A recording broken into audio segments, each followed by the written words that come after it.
Bună, dragilor! Astăzi vom face o lampă licurici. Ia uitați cum arată.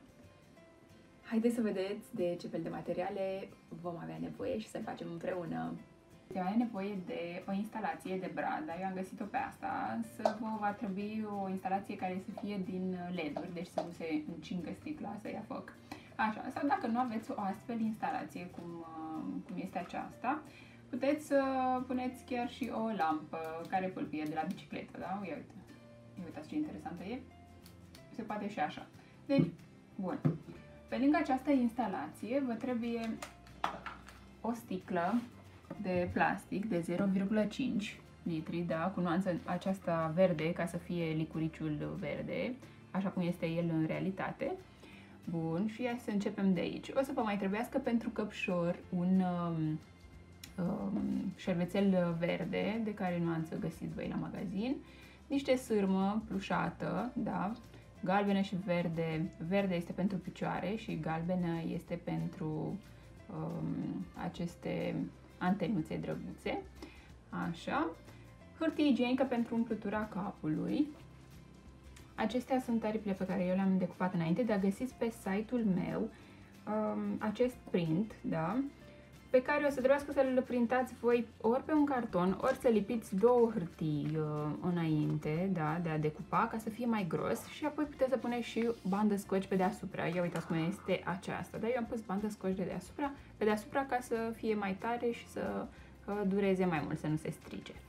Bun, pe lângă aceste materiale mai este nevoie de lipici, un cutter, bandă scoci, foarfecă, bineînțeles, și un capsator, dacă aveți pe acasă. Bun, haideți să începem.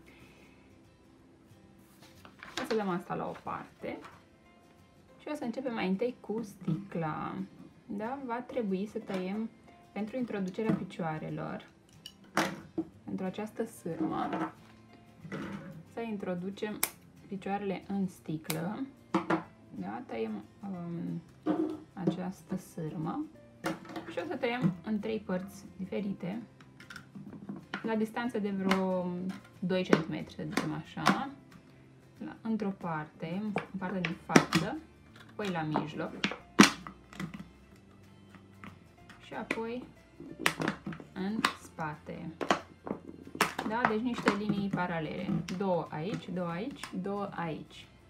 Bun. Hai să le introducem acum.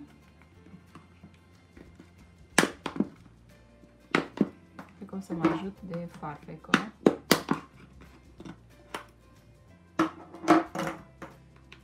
Așa. Băgăm pe primul.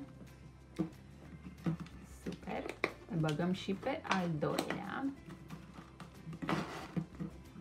Așa. Și pe al treilea.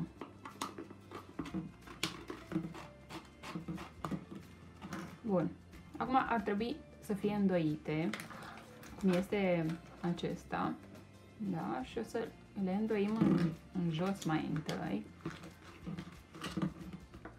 așa, și le ridicăm în felul următor, așa, iar apoi mânuțele sau talpa picioarelor le îndoim în felul următor. Bun, perfect. Simplu până acum. O să trecem acum la căpșor. Ia să vedem cum arată. Deci voi o să puteți să puneți, o să vedeți că se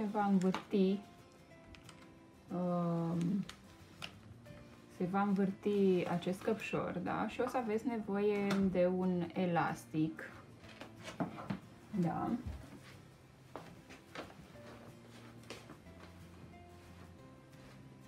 Ca să prindem căpșorul. Bun. Un astfel de elastic sau o ață de care aveți voi la îndemână acolo prin casă, da? Bun. Hai să vedem. Această hârtie igienică o facem să fie într-o formă rotundă, așa ca un bulgăre. Și o să punem în dop, de jur împrejur, în felul următor, da? Strângem bine ca să prindă formă rotundă. Da, uitați, deja începe să arate ca un căpșor. Bun. Desfacem șervețelul. Dar mai înainte o să-i tăiem o mică parte ca să-i facem această margine. Ca să arate mai drăguț. Super. Îi punem acum dopul, adică căpșorul.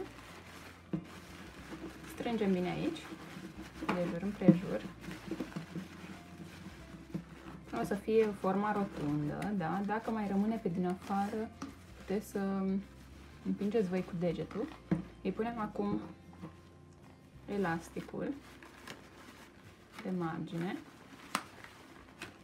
sau ață dacă nu aveți elastic. Bun, perfect.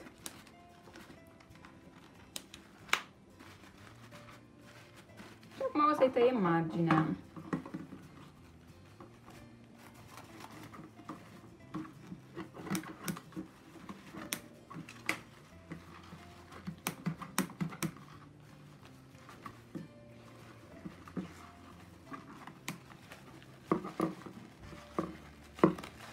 Așa, tăiem bine tot șervețelul acesta. Bun. Perfect. Deci marginea asta care se vede urâtă, o să o acoperim noi, ca să nu se mai vadă în felul acesta. O să punem lipici. Cred că o să pun pe bandă mai bine. Bun. Să rulăm banda aceasta de jur împrejur ca să fie mai frumos. Perfect. Bun. Acum am acești ochișori pe care o să-i lipesc. Eu am decupat înainte, la fel și aripile le-am decupat înainte, da? Cu cutterul în interior. Atunci când o să decupați aceste două aripi, ca să nu vă fie foarte greu, ca să le decupați cu cutterul pe fiecare în parte, o să puteți să le uniți, cum am făcut eu. Le uniți în felul următor, le capsați aici unde o să fie decupate și le decupați cu cutterul frumos, mult mai simplu, da? Bun, hai să vedem aici. O să vedeți că eu am făcut-o ca să stea în picioare, da? Adică așa.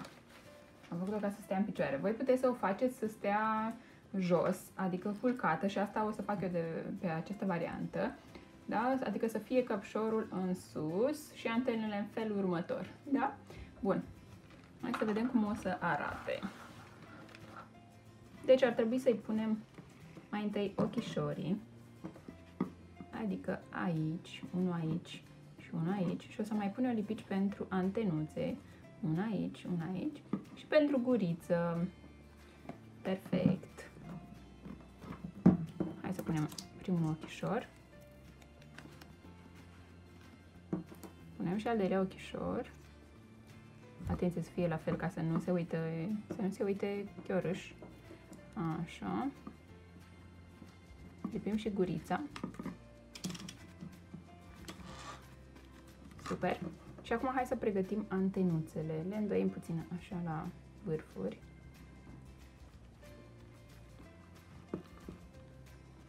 Ia să vedem, intră. Așa. Îndoim și aici. Cred că ar trebui să-i facem mai întâi o gaură cu cutterul.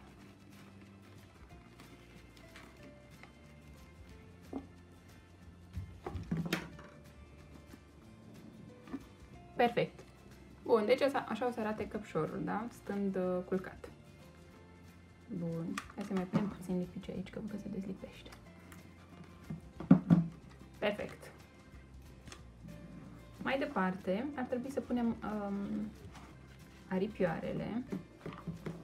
Dar mai întâi o să tăiem spatele ca să introducem instalația pe acolo, să vă arăt cum am făcut eu. Eu am făcut un fel de capac și după aia am lipit cu bandă scotch. Deci puteți să lipiți în felul următor. Aici este o linie pentru sticlă, găurim, tăiem pur și simplu ca la o felie.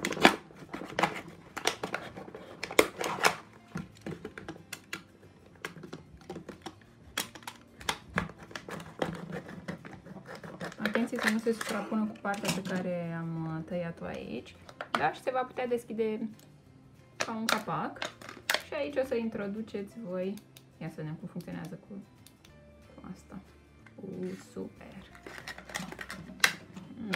Deja arată minunat. Deci așa o să arate, da? Bun. Și avem mai departe aripile care trebuie să le lipim aici. Eu o să le capsez mai întâi, că se usucă mai greu lipiciul. Deci ar trebui să ori le puneți așa, ori le puneți așa. Nu are importanță. Capsăm. Puteți să le faceți și mai depărtate dacă vreți. Super. Dăm și cu puțin lipici aici. Perfect. Lăsăm să se întărească. Bun. Și acum o să le capsăm și pe acestea în felul următor. Tot deschise, da? Să le capsăm să fie deschise. Una aici și una aici. Bun. Punem lipici pe spate.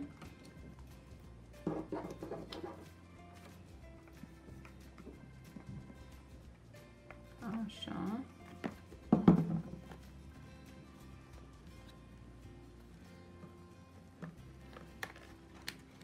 Perfect.